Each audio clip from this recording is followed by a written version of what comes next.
বাংলাদেশের সংসদে কোরআনের আইন প্রতিষ্ঠিত করতে চাই, ঠিক সেভাবেই বলবে যে বাংলাদেশে শ্রমিকদের বাজেটকে উন্নত করে, শ্রমের ঘামকে উন্নত করে যদি এই দেশকে শ্রমিকের মূল্যায়ন করতে পারেন, তাহলে এই দেশ আসলে ডিজিটাল হবে, স্মার্ট হবে। তাছাড়া হবে না, হবে না, হবে না। কারণ জন্মের পরে দেখেছি কৃষি খাতে যারা ওই যে চাতালে কাজ করে, তারা সারাদিন শেষে 3 পোয়া চাল নেয়, 1 কেজি চাউল নেয়। এখনো কিন্তু তাই নেই। তাহলে পরিবর্তনটা কিসের হয়েছে? পরিবর্তন হয়েছে মানে আমলারা বড় বড় কয়টা বিল্ডিং করেছে আর তারা সেইখানে ঘুমায় এসিতে। কিন্তু যারা এই দেশকে শ্রম দিয়ে কৃষি খাতকে উন্নত করার জন্য ঘাম দেয়, তাদের আসলে পরিবর্তন হয়নি। আবার গার্মেন্টস শ্রমিকরা সারা বিশ্বে পরিচিত করেছে বাংলাদেশকে, তাদেরও কোনো উন্নয়ন হয়নি। তো এই উন্নয়নটাকে মানে শ্রমিকের উন্নয়নটাকে উন্নতি মানে তাদেরকে বেতন যদি, মজুরি কাঠামো যদি সঠিকভাবে না হয়, তাহলে শ্রমিকের কোনো উন্নতির পরিবর্তন আসলে লক্ষ্য করা যাবে না। তাহলে একটা শ্রমিকের মর্যাদার মূল্যায়ন হলো তার মজুরি দিয়ে। আমি বিনীত আবেদন করব আজকের এই বিরোধী দলীয় এমপি তার কাছে যে শ্রমিকের মজুরিটা যেন মানসম্মত হয়, যেটা আমাদের দাবি ন্যূনতম মজুরি কমপক্ষে 30,000 টাকা হতে হবে। একই সাথে বলতে চাই, এই বাজেটে শ্রমিকদের জোরালো আন্দোলন ছাড়া আসলে ওই বাণীটাকে ভাঙার জন্য বাংলাদেশের সকল সেক্টরের সকল শ্রমিকদেরকে এক হয়ে এক জায়গায় একসাথে এক আওয়াজ তুলতে হবে। ওই বাজেট আমরা মানি না, মানব না। শ্রমিকের প্রয়োজন মতো বাজেট থাকতে হবে, বাজেট দিতে হবে। ওই বাজেট ভাঙার জন্য তাদের পরিকল্পনা। রহমতুল্লাহ, আমরা বাজেট ভাবনা শীর্ষকে আলোচনা আয়োজনের জন্য প্রথমেই ফেডারেশনকে, কল্যাণ ফেডারেশনকে আন্তরিক ধন্যবাদ এবং কৃতজ্ঞতা জ্ঞাপন করছি। কিন্তু আমি সাথে সাথে এটাও স্মরণ করিয়ে দিতে চাই, আজকে যদি আমরা আসি 28 তারিখ থেকে পবিত্র ঈদুল আজহার ঈদ উদযাপিত হবে এবং তার 2 দিন 3 দিন আগে থেকেই বাংলাদেশ বন্ধ হয়ে যাবে। মানে সার্বিকভাবে আমরা সবাই ঈদের আনন্দের উদ্বেলিত হয়ে আমরা দেশান্তরে ছুটব। আমাদেরকে মনে রাখতে হবে এই বাজেট আমরা আজকে আলোচনার জন্য আলোচনা করব, অবশ্যই আমাদের মনের কথা আমরা বলতেও পারবো, কিন্তু বাজেটের মধ্যে ওই প্রিন্টেড ফর্মে আর এই কথাগুলো যাবে না, এটা মনে রাখতে হবে। বাজেট অবশ্যই যদি আমরা আলোচনা শুরু করতে চাই, অবশ্যই জানুয়ারি থেকে আমাদেরকে আলোচনা শুরু করতে হবে। আমি বলবো যে দুঃখজনক হলো সত্য, শ্রমিক কর্মচারী ঐক্য পরিষদ, যেটা বলা হয় যে জাতীয় পর্যায়ের ঐক্যবদ্ধ একটি আন্দোলনের মানে আমব্রেলা, তারাও কিন্তু বাজেট ভাবনা নিয়ে কোনো উদ্যোগ গ্রহণ করেন না। তা আমি বলবো শ্রমিক কল্যাণ ফেডারেশনকে প্রথমেই আমি আমার মতামত দিব।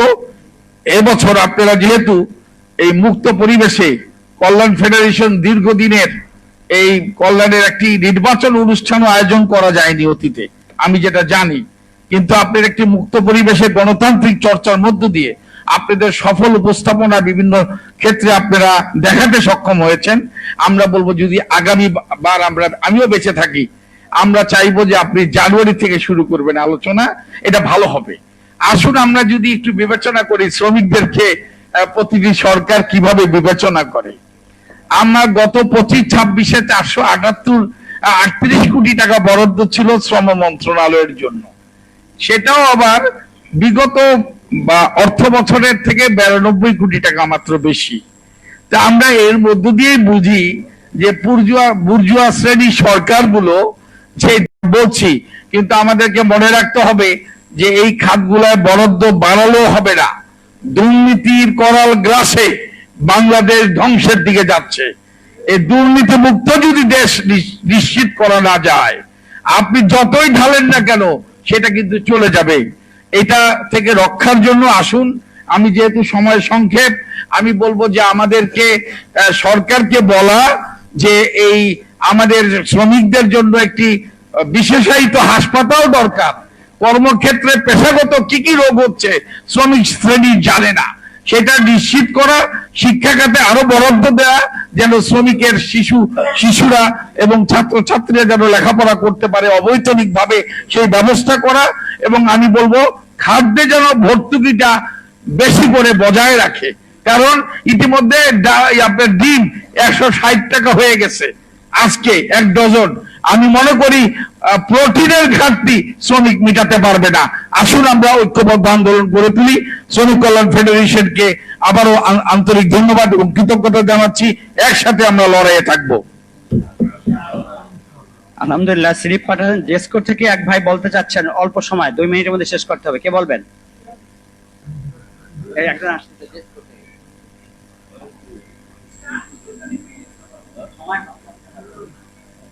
আসসালামু আলাইকুম ওয়া রাহমাতুল্লাহ। বাংলাদেশের বর্তমানে বিদ্যুৎ সেক্টরে অনেকে চাকরি করে, কিন্তু শ্রমিক যারা আছে তাদের দিকে কেউ আমার নাম শেখ আরিফুল্লাহ, ফরবেন পল্লবী, ডিভিশন ব্রিগেড। বাংলাদেশে বর্তমানে বিদ্যুৎ সেক্টরে যারা আছে তারা মনে করে বিদ্যুৎ সেক্টরে অনেক টাকা, কিন্তু শ্রমিক যারা আছে, যারা রাত দিন পরিশ্রম করে, ঝড় নেই বৃষ্টি নেই, ইফতারের সময় ফোন দিলে যায় গ্রাহকের সেবা করতে হয়, কিন্তু সেই সেবাটা যে আমরা করি আমাদের দিকে কোনো সরকারের এই পর্যন্ত কোনো কিছু নাই। কিন্তু আল্লাহ পাক রব্বুল আলামিন কোরআনের শরীফের মধ্যে অনেক আয়াত অনেক জায়গা বলছে, আমরা কিন্তু সেই জায়গায় সেই সম্পূর্ণ সবকিছু পরিচালনা করতে চেষ্টা হই। প্রধানমন্ত্রীর বাসায় যদি লাইন না থাকে, আমাদের খাওয়া থাকে না, ঘুম থাকে না, থাকে না, আমরা সেখানে যাই, আমাদের রাত নেই, ঘুম নেই, ঝড় নেই, বৃষ্টি নেই, 24 ঘন্টা 24 আওয়ারে আমরা ডিউটি করি। আমার বেতন 34,500 টাকা, আমার নিচে যারা আছে তাদের বেতন হচ্ছে 15,000 16,000। তাহলে এরা কি করে চলবে? এই বাজেটে যেহেতু আপনারা আমাদের দিকে না দেখেন, তাহলে তারা কিভাবে চলবে, কিভাবে সংসার চলবে? আমি এই বলে আমার বক্তব্য শেষ করছি। আসসালামু আলাইকুম। যে এরপরে ডেস্কের পক্ষে ইয়াকুব আলী ভাই বক্তব্য রাখবেন। আসসালামু আলাইকুম। যেহেতু সময় সংক্ষিপ্ত, অনেক কথা থাকলেও হয়তো বা কথা বলতে পারবো না। আমি ডেস্কুর একজন কর্মচারী। আমি আজকে 2003 থেকে যে পদে ছিলাম এখন পর্যন্ত এই পদে আছি। বিকজ অফ আমি যোগ্যতার জন্য নয়, আমরা আউটসোর্সিং কর্মচারী। আউটসোর্সিং নামে যে দাসপ্রথা আছে, আউটসোর্সিং নামে সারা দেশে শিক্ষা প্রতিষ্ঠান বলেন, হাসপাতাল বলেন, ভিন্ন জায়গায় আউটসোর্সিং নামে যে দাসপ্রথা চালু আছে, এই দাসপ্রথা থেকে আমাদেরকে মুক্তি দেন। আমাদের বাজেট ভাবনা এটাই। যদি আমাদের শুধু আউটসোর্সিং নামে দাসপ্রথা থেকে, ঠিকাদার নামক যে দাস আমাকে শোষণ করছে, সেই দাসের থেকে আমাদেরকে মুক্তি দেন। আমার সময় 1 মিনিট, আর কিছু বলার নাই।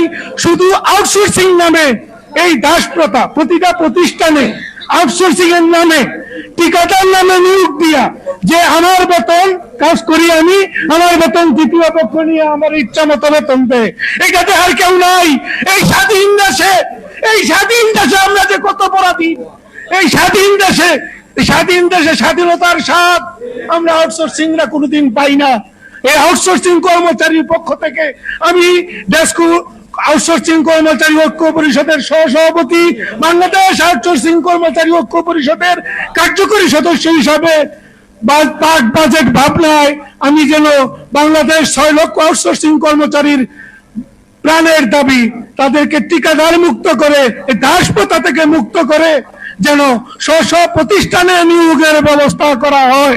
ধন্যবাদ সবাইকে। আসসালামু আলাইকুম।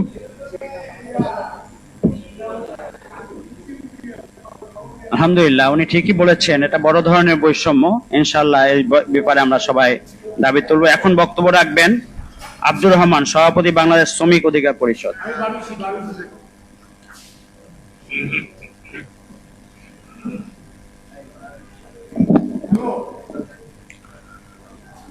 শ্রমিকের বাজেট ভাবনা শীর্ষক আজকের এই আলোচনা সভার সম্মানিত সভাপতি, বাংলাদেশ শ্রমিক কল্যাণ ফেডারেশনের সম্মানিত সভাপতি জনাব আতিকুর রহমান ভাই, উপস্থিত আছেন বাংলাদেশ শ্রমিক কল্যাণ ফেডারেশনের সাবেক সভাপতি জামাত ইসলামের নায়েবে আমির অধ্যাপক মুজিবুর রহমান এমপি সহ উপস্থিত শ্রমিক নেতৃবৃন্দ, সাংবাদিক ভাইরা, আসসালামু আলাইকুম রহমতুল্লাহ। প্রিয় উপস্থিতি, আগে শ্রমজীবী মানুষদের আসলে এই বাজেট নিয়ে কোনো ভাবনাই ছিল না। তারা দুইটা জিনিস সবসময় দেখে আসছে। একটা হচ্ছে বাজেট প্রণয়নের পরে একটা দল ব্যানার নিয়ে মিছিল নামে, সেটা হচ্ছে বাজেটকে জনবান্ধব বলে তারা ধন্যবাদ দিয়ে তারা মিছিল করে।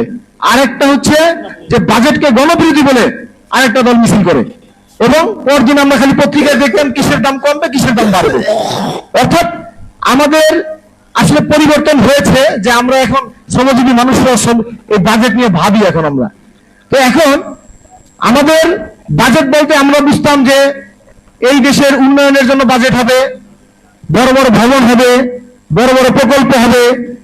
কিন্তু বাজেটের ব্যাপারে আমরা কখনোই চিন্তা করতাম না যে এই বাজেটে শ্রমজীবী মানুষের ঘরে খাবার থাকবে কিনা, তাদের সন্তানরা পুষ্টিকর খাবার খেতে পারবে কিনা, শ্রমজীবী মানুষের সন্তানেরা চিকিৎসা পাবে কিনা, তাদের পরিবার চিকিৎসা পাবে কিনা, তাদের সন্তানেরা উচ্চশিক্ষা নিতে পারবে কিনা, কিংবা বৃদ্ধ বয়সে শ্রমজীবী মানুষজন তারা কি ভিক্ষা করবে নাকি রাষ্ট্র থেকে সামাজিক সুরক্ষা অর্থাৎ সামাজিক নিরাপত্তা পাবে, অর্থাৎ পেনশন স্কিম পাবে, এইগুলো পাবে কিনা। আসলে এই ভাবনাটা আমাদের মধ্যে থাকতো না। কিন্তু আমরা এখন ভাবি যে বাজেট আসলে হতে হবে এমন একটি বাজেট চাই যেই বাজেটে শুধু শুধু বড় বড় ভবন আর বড় বড় প্রকল্পের কথা চিন্তা করলে হবে না। এই বাজেটে সত্যিকারের শ্রমজীবী মানুষ, যেই মানুষেরা শুধুমাত্র ফ্যাক্টরির একটা কলকারখানার তারা কারিগর নয়, তারা আসলে দেশের অর্থনীতির চাকা সচল রাখার যে উপাদান সেটা হচ্ছে এই শ্রমজীবী মানুষেরা। তো তার কাজেই আমাদের প্রত্যাশা থাকবে এই শ্রমিকদের অন্তত তাদের কর্মসংস্থানের ব্যবস্থা যাতে করতে পারে রাষ্ট্র, এরকম একটি বাজেট চাই। যেই বাজেটে কর্মসংস্থান না থাকলে শ্রমজীবী মানুষকে বেকার ভাতা দিতে পারবে, আমরা এরকম একটি বাজেট চাই। আমরা এরকম একটি বাজেট চাই যেই বাজেটে সকল মানুষের চিকিৎসা ব্যবস্থা নিশ্চিত হবে, সকল শ্রমজীবী মানুষের।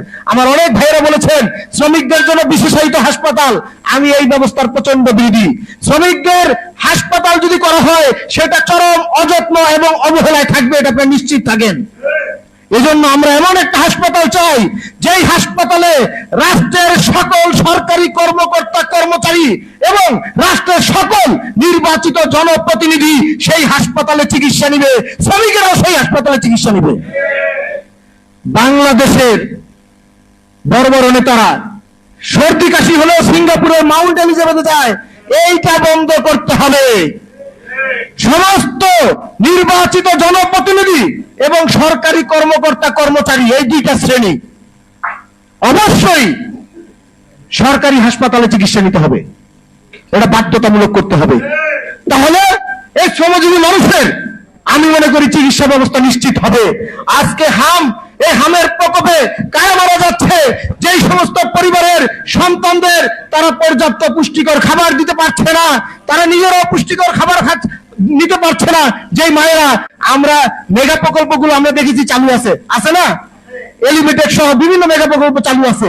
তাহলে হাসিনার আমলের যে পেনশন স্কিম চালু করেছিল, যদিও সেটায় আস্থার সংকট ছিল, আমরা চাই সেই পেনশন স্কিম আবার চালু হোক, সহজতর হোক, যাতে বৃদ্ধ বয়সে কোন বৃদ্ধ শ্রমিক তার সন্তানের উপর নির্ভরশীল হয়ে থাকতে না হয়, কারো উপরে বোঝা হয়ে থাকতে না হয়, রাষ্ট্রের উপর বোঝা হয়ে না থাকতে হয়, রাস্তায় রাস্তায় যাতে ভিক্ষা করতে না হয় শ্রমিকদের, বৃদ্ধ শ্রমিকদের। এজন্য বৃদ্ধ শ্রমিকদের সামাজিক নিরাপত্তা, সামাজিক সুরক্ষা নিশ্চিত করার জন্য পেনশন ব্যবস্থা পুনরায় চালু করার আহ্বান জানিয়ে আমি আমার বক্তব্য শেষ করছি। আসসালামু আলাইকুম রহমতুল্লাহ। ধন্যবাদ। সম্মানিত উপস্থিতি, এখন বক্তব্য রাখবেন আমাদের অতিথি মোহাম্মদ নুরে আলম, সহসভাপতি বাংলাদেশ সেক্রেটারিয়েট জার্নালিস্ট অ্যাসোসিয়েশন। আমি তাকে বক্তব্য রাখার জন্য অনুরোধ করছি।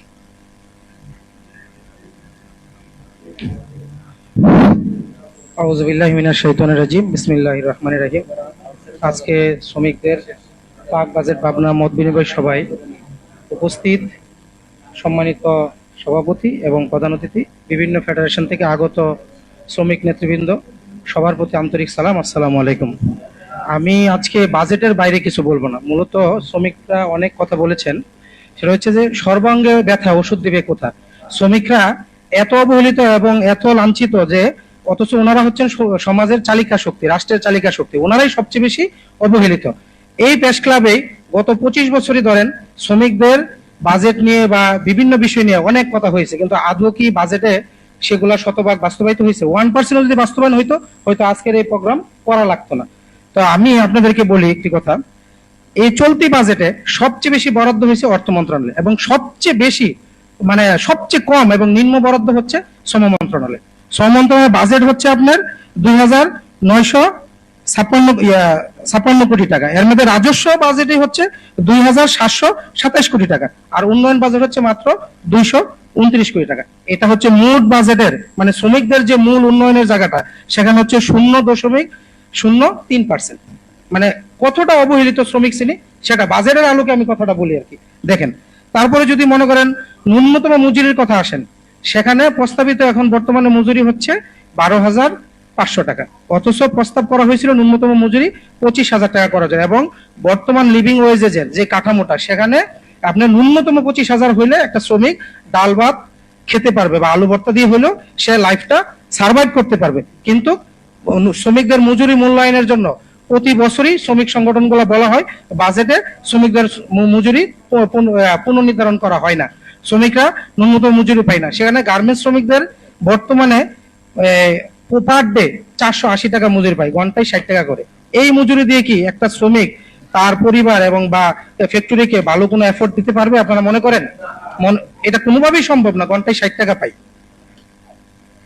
আচ্ছা, আমাকে বলে দিচ্ছে যে আমার সময় শেষ, তারপরে আমি আপনাদেরকে আরেকটা কথা বলি। এই যে সমস্যাগুলো কেন হচ্ছে না, আজকে দেখেন সমস্যাগুলো না হওয়ার কারণে আজকে আপনাদেরকে আমি 100 বছর আগের ঘটনায় ফিরে নিয়ে যাই। ইতালিতে একজন শ্রমিক নেতা বামপন্থী ছিলেন, ওনার নাম হচ্ছে অ্যান্থনি গামসি। উনি বলছেন যে শ্রমিকদের এই যে সমস্যার সমাধান হয় না, তার মূল কারণ হচ্ছে কি একটা অর্গানিক ইন্টেলেকচুয়াল শ্রেণী গড়ে উঠছে, যারা সরকার, বুদ্ধিজীবী, মিডিয়া, তারা এগুলা নিয়ন্ত্রণ করে শ্রমিকদেরকে দমিয়ে রাখার জন্য। এখন অ্যান্থনি গামসি বলতেছে এই সমস্যার জন্য মালিকরা কি করে, মিডিয়া তৈরি করে, মানে যারা মানে কারখানা ফ্যাক্টরির মালিকরা। এখন কোন মিডিয়া কি যেই মালিক ফ্যাক্টরির মালিক তার এগেনিস্টে কি শ্রমিকদের পক্ষ হয়ে কোনো নিউজ যাবে? আপনার মনে হয় যাবে না। তো এবং সরকারও বিভিন্ন ভাবে এগুলো ম্যানিপুলেট করে যে শ্রমিকদেরকে কিভাবে দমিয়ে রাখা যায়। এখন এই অবস্থা থেকে বের হয়ে আসতে হবে। আপনারা যারা শ্রমিক শ্রেণী আছেন, আপনাদের কথা রেজ করতে হবে যে আমরা বঞ্চিত আছি, আমাদেরকে আমাদের ন্যায্য পাওনা দিতে হবে। ধন্যবাদ সবাইকে, আসসালামু আলাইকুম। জি, ধন্যবাদ গুরুত্বপূর্ণ তথ্য দেওয়ার জন্য। এখন সবাই 1 মিনিটের মধ্যে থাকবেন। এখন বক্তব্য রাখবেন মোহাম্মদ রুজুল ইসলাম, সভাপতি বাংলাদেশ টিএনটি শ্রমিক কর্মচারী আদর্শ ফেডারেল ইউনিয়ন।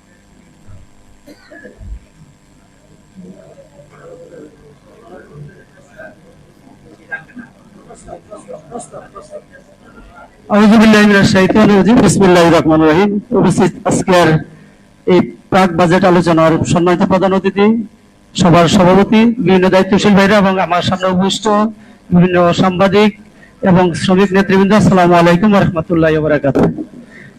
যেহেতু সবাই 1 মিনিট বলছি, আমি 4-5টা প্রস্তাবনা দিচ্ছি। সবচেয়ে গুরুত্বপূর্ণ যে প্রস্তাবনা, আওয়ামী ফ্যাসিস্ট সরকার 2015 সালে বাজেট প্রস্তাবনায় তৃতীয় চতুর্থ শ্রেণীর কর্মচারী নিয়োগ এর পরিবর্তে আউটসোর্সিং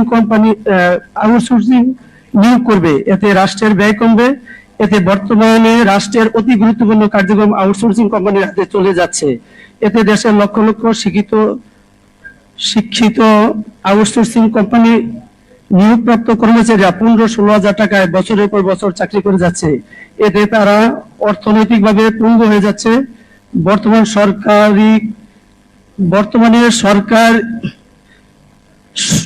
বর্তমান সরকারের কাছে আবেদন যে আউটসোর্সিং প্রথাকে বিলুপ্ত করার জন্য আমি মাননীয় সংসদ সদস্য বাংলাদেশ জামাত ইসলামীর সম্মানিত এমপি মহোদয় এখানে আছেন, সংসদে এটা বিল আনার জন্য যে আউটসোর্সিং প্রথা বাতিল করার জন্য।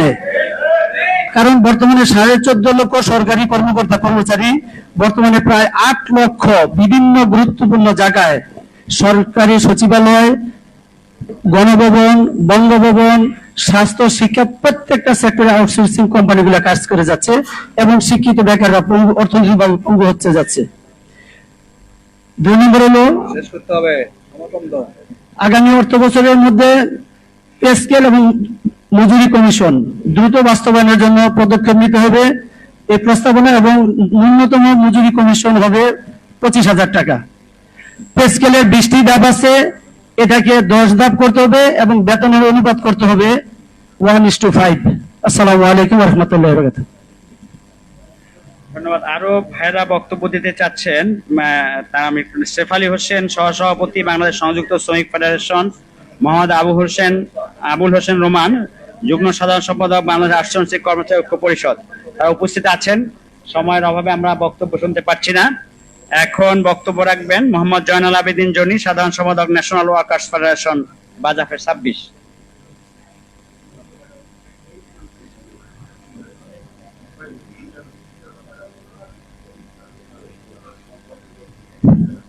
বিসমিল্লাহির রহমানির রহিম। প্রাক বাজেট মত বিনিময় সভার অ্যাডভোকেট আতিকুর রহমান, লস্কর ভাই, অধ্যাপক হারুনুর রশিদ এবং আজকের প্রধান অতিথি অধ্যাপক মুজিবুর রহমান এমপি সাহেব, সুধী মন্ডলী, আসসালামু আলাইকুম। অ্যাকচুয়ালি সময় নাই,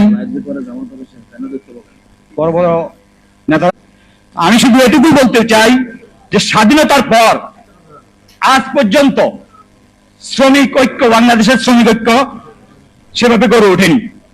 যারা শ্রমিকের নেতৃত্ব দিয়েছে আওয়ামী লীগ এবং বিএনপি, শ্রমিক সংগঠন, শ্রমিক দল আর শ্রমিক লীগ, তাদের নেতৃত্বে শ্রমিক স্কপ পরিচালিত হয়। শ্রমিক আওয়ামী লীগ ক্ষমতা আসলে শ্রমিক লীগ সামনে আসছে, বিএনপি ক্ষমতা আসছে, শ্রমিক দল সামনে আসছে। আজকে আপনারা সারা দেশের দিকে তাকিয়ে দেখেন, শ্রমিক দলের নেতৃত্বে আপনার পুরো বাংলাদেশের শ্রমিকরা। আমি শ্রমিক কল্যাণ ফেডারেশনের কাছে আবেদন করব, যেমনি ভাবে ছাত্র শিবির শিক্ষাঙ্গনকে দেখিয়ে দিয়েছে, পুরো বাংলাদেশের শিক্ষাঙ্গন চাপিয়ে দিয়েছে, সমস্ত বিশ্ববিদ্যালয় দেখিয়ে দিয়েছে, শ্রমিক কল্যাণ ফেডারেশনকে সে ভূমিকা অবতীর্ণ হতে হবে। প্রয়োজনে আপনাদের সাথে আমরাও রক্ত দিব, এই আহ্বান জানিয়ে আমি আমার বক্তব্য শেষ করছি। ধন্যবাদ। ধন্যবাদ। এখন সংক্ষিপ্ত আলোচনা দপ্তর সম্পাদক নুরুল আমিন। আসসালামু আলাইকুম ওয়া রাহমাতুল্লাহ। বাংলাদেশ কর্তৃক আয়োজিত শ্রমিকের বাজেট ভাবনা সম্মানিত সভাপতি, সহকারী সাধারণ সম্পাদক জনাব মুহিবুল্লাহ ভাই।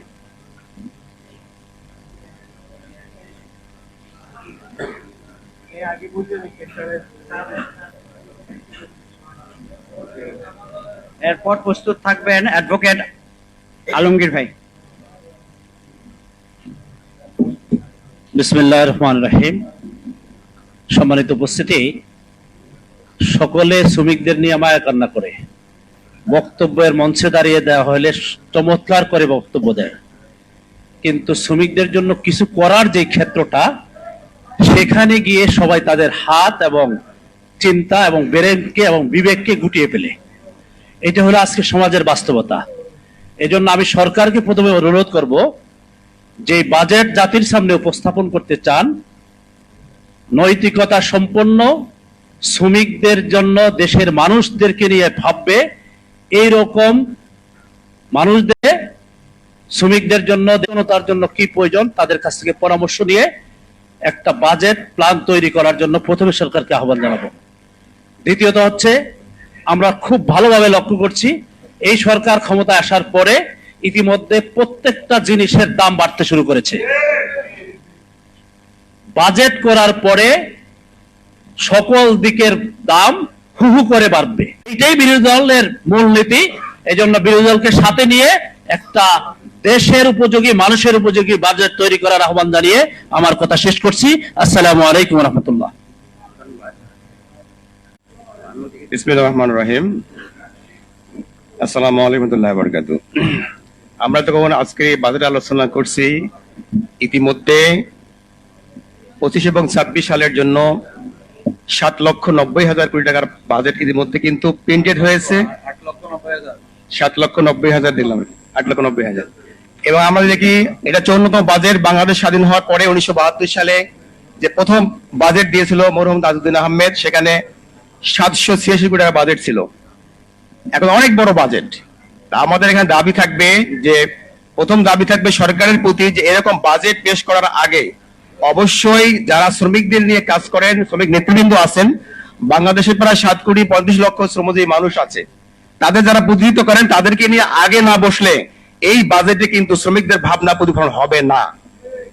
দ্বিতীয়ত হচ্ছে, আমরা যারা এখানে শ্রমিক নেতৃবৃন্দ আছি আমাদের মনে রাখতে হবে আমাদের যারা শ্রমিক যারা চাকরি করে বিভিন্ন জায়গায় কর্মরত আছে তাদের যদি সরকারি সাপোর্ট না দেওয়া যায়, শুধুমাত্র মালিকের বেতন এবং শুধু তাদেরকে কখনোই ভাগবন্দি করা যাবে না। এই জন্য শুধু আজকে নয়, আমাদের একজন ভাই বলেছেন আমাদের আন্দোলন শুরু করতে হবে জানুয়ারি থেকে। এবং আমি মনে করি যে আমাদের ঐক্যবদ্ধ ভাবে যদি আমরা শ্রমিকদের পক্ষে ভয়েস রেজ করি তাহলে অবশ্যই আগামী দিনে একটা শ্রম বান্ধব বাজেট হওয়া সম্ভব। আমি এই কথা আহ্বান জানাচ্ছি, আসুন এবছর হয়তো প্রতিফলন হবে না, আগামী বছরের জন্য আমরা সমস্ত শ্রমিক নেতৃবৃন্দ এক হয়ে আগামী বছরের বাজেটের জন্য শ্রমিকদের বড় ধরনের পরিবর্তন থাকে, এই জন্য সবাইকে ঐক্যবদ্ধ ভাবে কাজ করার জন্য আমি জানুয়ারি থেকে কাজ করার অনুরোধ জানিয়ে আমাকে শেষ করছি। সবাইকে ধন্যবাদ। আসসালামু আলাইকুম ওয়া বারাকাতুহু। ধন্যবাদ। আমরা অধিকার আদায়ে ঐক্যবদ্ধ হব ইনশাআল্লাহ। এখন বক্তব্য রাখবেন বাংলাদেশ শ্রমিক কল্যাণ ফেডারেশনের কেন্দ্রীয় সহসভাপতি জনাব মুজিবুর রহমান ভূঁইয়া।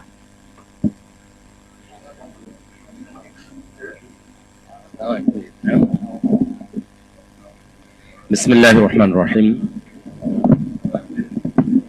বাংলাদেশ শ্রমিক কল্যাণ ফেডারেশন কর্তৃক আয়োজিত প্রাক বাজেট শীর্ষক আলোচনা সভার আজকের অনুষ্ঠানের সম্মানিত সভাপতি, প্রধান অতিথি, উপস্থিত বিভিন্ন শ্রমিক নেতৃবৃন্দ, আসসালামু আলাইকুম রহমতুল্লাহ। আসলে সময় সংক্ষিপ্ত একটুকু বলবো, বাংলাদেশের মানুষের মৌলিক মানবিক যে অধিকারগুলি, অন্ন, বস্ত্র, বাসস্থান, শিক্ষা, চিকিৎসা, আমাদের শ্রমিকেরা কি পাচ্ছে? শ্রমিকেরা পাচ্ছে? বাজেট 55 বছর আসছে আর যাচ্ছে, শ্রমিকের ভাগ্যের কোনো পরিবর্তন নেই। সুতরাং আমরা শ্রমিকের ভাগ্য পরিবর্তনের জন্য এই বাজেট শ্রমিক বান্ধব বাজেট চাই, ঠিক কিনা? তাহলে কি হতে হবে? আজকে যে শ্রমিকেরা রয়েছে তাদের চিকিৎসার জন্য ইন্ডাস্ট্রিয়াল এরিয়া তাদের জন্য ক্লিনিক স্থাপন করতে হবে, ঠিক কিনা? ইন্ডাস্ট্রিয়াল এরিয়া তাদের জন্য স্পেশাল স্কুল, কলেজ এবং ইউনিভার্সিটি স্থাপন করতে হবে। তাহলে শুধুমাত্র শ্রমিক বান্ধব বাজেট হবে। আজকে শ্রমিকদের চিকিৎসার ব্যবস্থা নাই, ইন্ডাস্ট্রিয়াল এরিয়া তাদের থাকার ব্যবস্থা নাই, তাদের জন্য কোনো চিকিৎসার ব্যবস্থা নাই, শিক্ষা ব্যবস্থা নাই, কিন্তু আজকে শ্রমিকদের উপর নির্ভর করে এই দেশ চলছে। সেজন্য আমি অনুরোধ করব কৃষি খাতের শ্রমিকদের যে ভর্তুকি সেটি নিশ্চিত করতে হবে, উৎপাদিত মূল্যের, উৎপাদিত পণ্যের যথাযোগ্য মর্যাদা দিতে হবে, তাহলে এই দেশ আবার স্বনির্ভর হবে। সবাইকে ধন্যবাদ। আসসালামু আলাইকুম রহমতুল্লাহ। ধন্যবাদ। এখন বক্তব্য রাখবেন সহসভাপতি জনাব কবির আহমেদ ভাই।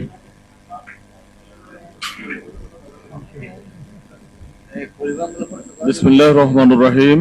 সম্মানিত সভাপতি, প্রধান অতিথি, নেতৃবৃন্দ, সমবেত শ্রমিক ভাই ও বন্ধুগণ, আসসালামু আলাইকুম ওয়া রাহমাতুল্লাহি ওয়া বারাকাতুহু।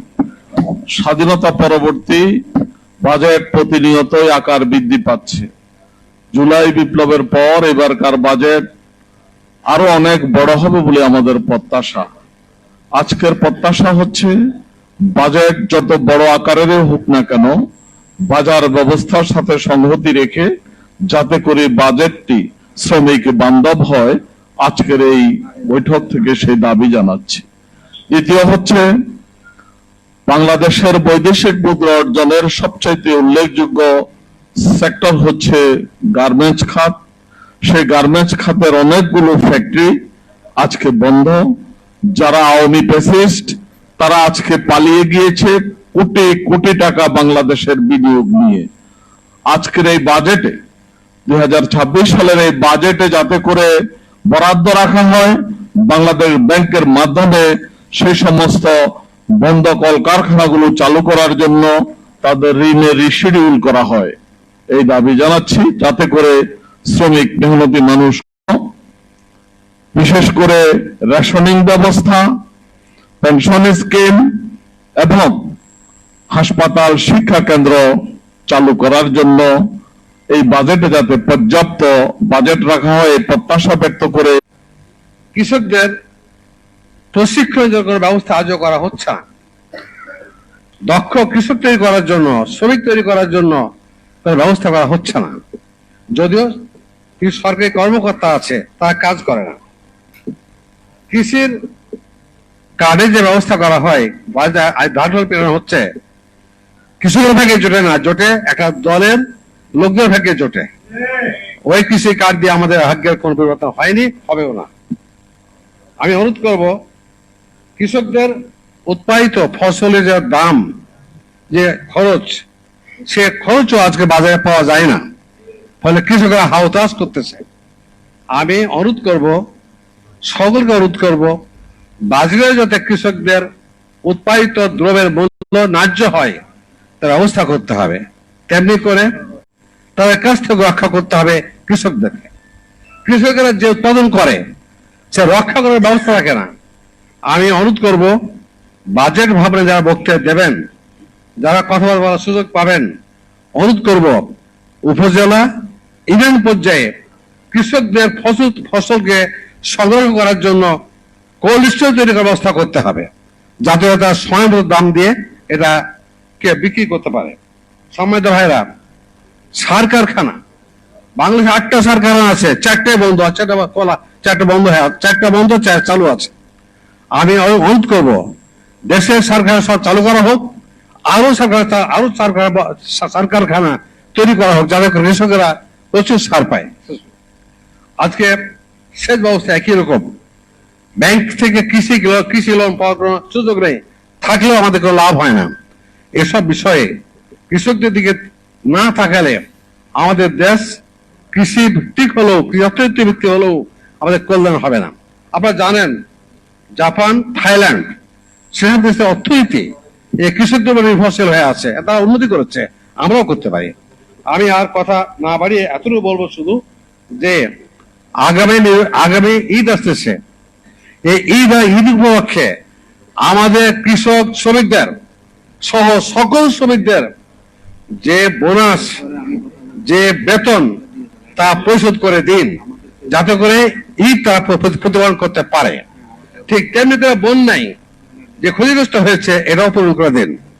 শেষ কথা যেটা চাওয়া হচ্ছে, সকলের জন্য আছে ইন্স্যুরেন্স ব্যবস্থা, কিন্তু কৃষির জন্য কোনো ইন্স্যুরেন্স ব্যবস্থা নেই।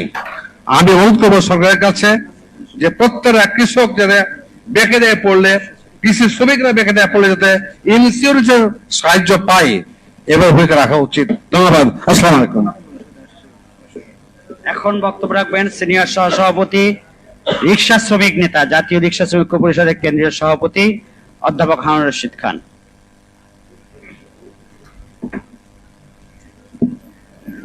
نحمده ونصلي على رسوله الكريم أما بعد। বাংলাদেশ শ্রমিক কল্যাণ ফেডারেশনের উদ্যোগে আয়োজিত এই বাজেট ভাবনায় আজকের এই সভার সম্মানিত সভাপতি, প্রধান অতিথি, শ্রমিক কল্যাণ ফেডারেশনের সাবেক সভাপতি এবং বাংলাদেশ জামাত ইসলামী সিনিয়র নায়েবে আমির এমপি জনাব অধ্যাপক মুজিবুর রহমান, আমরা এই বাজেট ভাবনা করে চলছি, আর বাস্তবায়ন জীবনে আমরা দেখি নাই। কারণটা কি? যেই দেশে এই রকমের বাজেট ইতিহাস ছিল আরব দেশে, মানে আবুল জাহেল আবুল আহাব সব ভাগ করে লই যেত, গোলামদের জন্য আর কোনো বাজেট থাকতো না। কেউ যদি কথা বলতো তাদের উপরে জুলুম করা হতো। আজকেও সেই তাই চলছে। তাদের জন্য তো কোনো বাজেট নেই। বাজেট কথা বললে, দাবি তুললে তাদের উপরে গুলি চালানো হয়। আমরা এই সমস্ত চরিত্রহীন রিলিফ চোর, গঞ্চোর, সন্ত্রাসী, চাঁদাবাজদের নেতৃত্ব খেয়ে মুক্ত না হতে পারলে বাজেট কোনোদিন সুস্থ হবে না।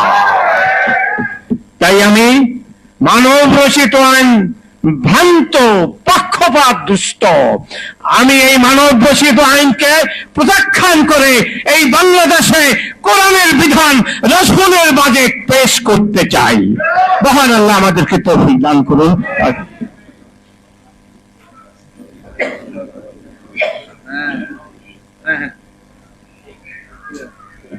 সম্মানিত ভাইয়েরা, আমরা প্রোগ্রামের শেষ পর্যায়ে, এখন আমাদের সামনে প্রধান অতিথি বক্তব্য রাখবেন বাংলাদেশ শ্রমিক কল্যাণ ফেডারেশনের সাবেক কেন্দ্রীয় সভাপতি, বাংলাদেশ জামাত ইসলামীর সংগ্রামী নায়েবে আমির অধ্যাপক মুজিবুর রহমান এমপি। অধ্যাপক মুজিবুর রহমান এমপি।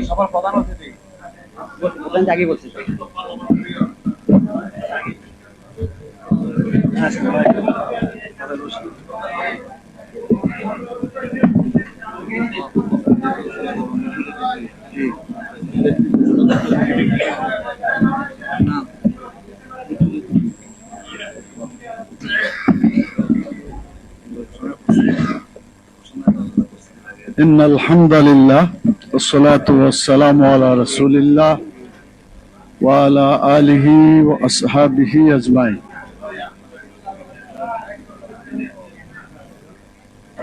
বাংলাদেশ শ্রমিক কল্যাণ ফেডারেশন শ্রমিকের বাজেট ভাবনা শীর্ষক আলোচনা সভার সম্মানিত সভাপতি জনাব অ্যাডভোকেট আতিকুর রহমান, উপস্থিত সংগঠনের কেন্দ্রীয় এবং বিভিন্ন ট্রেড ইউনিয়নের নেতৃবৃন্দ, উপস্থিত বিভিন্ন শ্রমিক সংগঠনের কেন্দ্রীয় এবং জাতীয় নেতৃবৃন্দ, সাংবাদিক বন্ধুগণ, সম্মানিত সুধী মণ্ডলী, আসসালামু আলাইকুম ওয়া রাহমাতুল্লাহি ওয়া বারাকাতুহু। আপনারা সবাই ভালো আছেন? আলহামদুলিল্লাহ, আমরা সবাই ভালো আছি। আল্লাহ তাআলার এই জমিনে তার দ্বীনকে বুঝা এবং এই জমিনে যারা বিচরণ করে সেই সমস্ত আল্লাহর সৃষ্টি, শুধু মানুষ নয়, যতগুলা সৃষ্টি আছে সকলের রিজিকের যিনি দায়িত্ব পালন করেন, সেই মহান আল্লাহ তাআলার আবারও শুকরিয়া আদায় করছি আলহামদুলিল্লাহ। বাজেট সম্পর্কে একটা কথা বলা হচ্ছে, budget is a financial plan between work and management. Budget হচ্ছে যারা কাজ করে এবং যারা কাজ পরিচালনা করে, যারা প্রশাসক এবং যারা শ্রমিক, তাদের মধ্যেকার একটা অর্থনৈতিক বার্ষিক চুক্তি, বার্ষিক বর্ণনা। এই বাজেটকে প্রতি বছরই বাংলাদেশের জাতীয় সংসদের মাধ্যমে এটা পাশ করা হবে।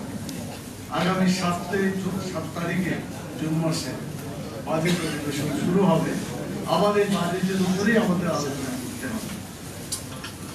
আমার একাধিক বাজেট দেখার এবং কথা বলার সুযোগ হয়েছে আলহামদুলিল্লাহ। আমার কাছে মনে হয়েছে যে এই বাজেট যদি এক পক্ষে না হয়ে উভয় পক্ষে হতো, তাহলে প্রত্যেকের স্বার্থ সংরক্ষিত হবে। শ্রমিক কাজ করে, তারাই উৎপাদন করে, টাকা পয়সা তারাই দেশে উৎপাদন করে, তাদের একটা ভালো চিন্তা আছে এবং তাদের সেই চিন্তার মাধ্যমে দেশটাকে গঠন করার অনেক মূল্যবান কথাবার্তা শ্রমিকদের মধ্যে থাকে।